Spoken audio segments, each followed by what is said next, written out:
ঘুরতে বের হলাম। অনেক সুন্দর মসজিদ, জয়দেবপুর রেলগেটের পাশে সুরমা হোটেলের কাছে অনেক সুন্দর একটা মসজিদ। কে কে এই মসজিদটা চিনেন জানাবেন।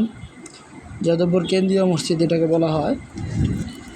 আপনারা এখানে কে কে আসছেন জানাবেন আমাদেরকে কমেন্ট করে, এবং আমাদের নতুন এই ইউটিউব চ্যানেলটাকে সাবস্ক্রাইব এবং লাইক করবেন, যাতে করে আমরা ভালো ভালো ভিডিও তৈরি করতে পারি। আপনাদের সহযোগিতায় সুন্দর ভিডিও তৈরি হবে।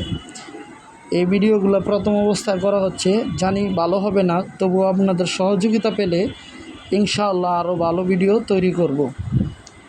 একজন মুসলিম এবং একজন প্রতিবেশী এবং সবাই যদি একজন অন্য ভাইকে সহযোগিতা করে, তাহলেই সে ভালো কিছু করতে পারে। তাই আপনাদের সহযোগিতা চাই, আপনারা সহযোগিতা করবেন।